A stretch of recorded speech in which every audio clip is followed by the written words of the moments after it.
people think joy is just about pixies and unicorns and when things are good. And my counterpoint to that is that joy is a through line to everything. That, it may not be obvious to you in the moment. You may have lost a loved one, or something terrible has happened. And yet, I think most of us ultimately discover there's a silver lining in that event. I mean, it may take years, for us to discover it. So what I find is that approaching life with this full presence, this full intentionality of looking for the good. And I don't mean, Pollyanna or anything like that.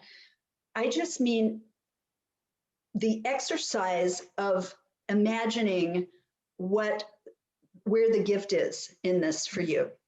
And so when I was writing my book, and I was thinking, God, it's kind of a heavy topic. How do you talk about that? And how can you have a word like, joyriding, which is of course my verb mantra for life. And so I realized it's kind of like you wake up one day and you go out in your front yard and there's the coolest new car. It's like a car you've never seen. It's, combination of a Maserati and a Tesla. And I don't know if you want to pick up everything you've ever wanted, right? Like it's a 10. It's a 10, total 10. And you wouldn't just stare at it and think, well, that's cool, and go about your day. Of course, you'd want to somehow get the keys, call the manufacturer, do whatever you needed to do to actually drive that baby, right? So what I started putting together in my brain, and it became very clear, and then I've of course been doing this for a decade, is the car is your life. The car keys are the 10 life-changing ahas that I wrote about in my book, which all really, and the number one of the 10 ahas is conscious choosing. Make a choice. So the car keys are these ahas about how to incorporate into your life. Driving is the joyriding. I mean, it's going through and living your life, keys required, right? So, and you must put the keys in the car. Exactly. You must start the car. You can't just hold the keys in your hand and hope that everything good happens.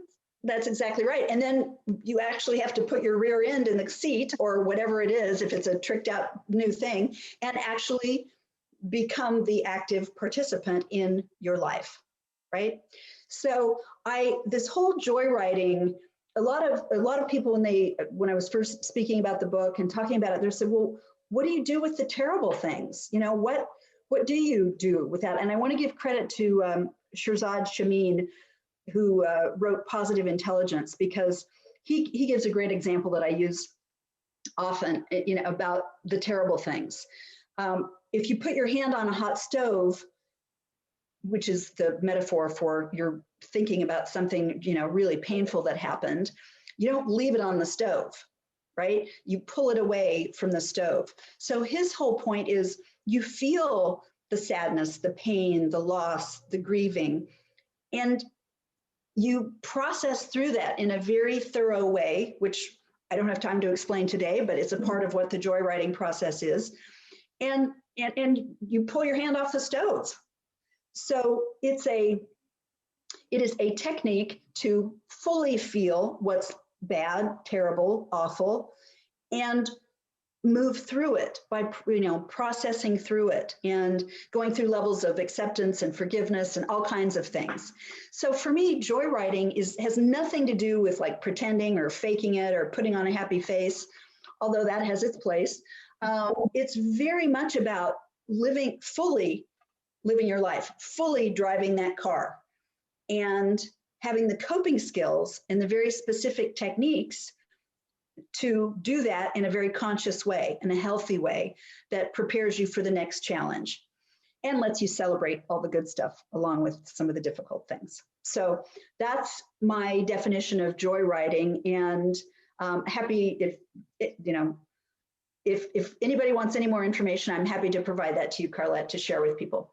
Well, absolutely, Michelle. Love to really be able to capture some of those winning strategies that you have for joy. So, as I know you live this, I have the great honor of being a dear friend of yours and being able to be on the joy ride of life with you, which is such a gift and so much love.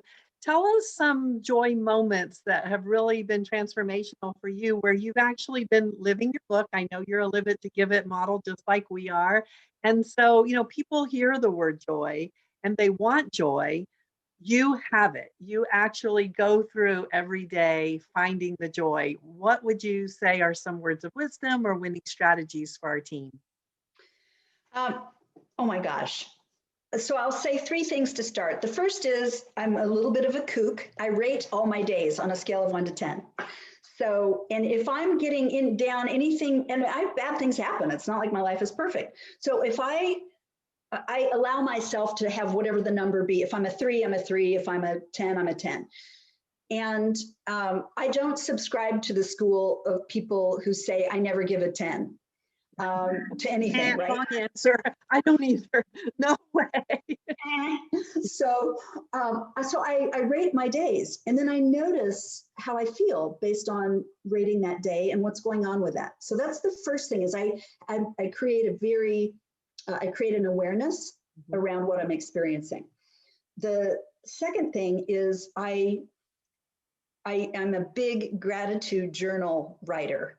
So I finish every day with gratitude, and I meditate. I do a lot of different things in my day that help me that help me stay up in that 8, 9, 10 range. I would say the third thing is I let go of things. I consciously forgive people. I forgive myself if I've done some stupid move. I let go of anything that is not serving me. Beautiful. Huge winning strategy. What a gift. What a gift to give ourselves. Oh my goodness, that beautiful forgiveness and grace. And this is my last kooky thing. So I believe in having a mad love affair with myself. That is not my ego. I don't usually talk about it on shows like this, but it is a winning strategy, and it is a way to live a 10 life. And so one of the things I do is I look in the mirror every day, in my eyes in the mirror, and I tell myself what I really admire and love and appreciate about myself in that moment. And then I always finish with, "You got this, babe." And then I go about my day. So I have a whole bunch of arrows in my quiver about self-love and joy, because I think all of that is connected.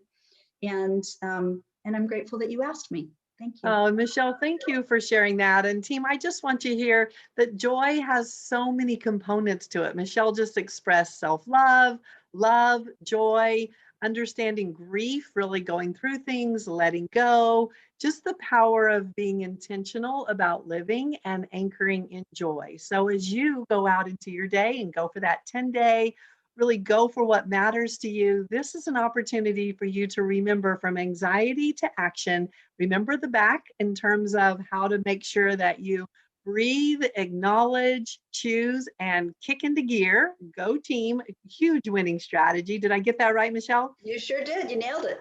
Okay, perfect. And then go on a joy ride.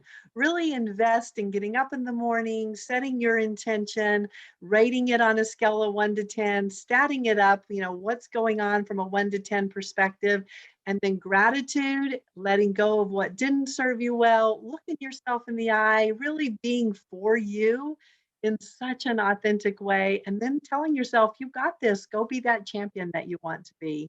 So, Michelle, thank you for the quick joyride and just for you living and being such a gift of joy.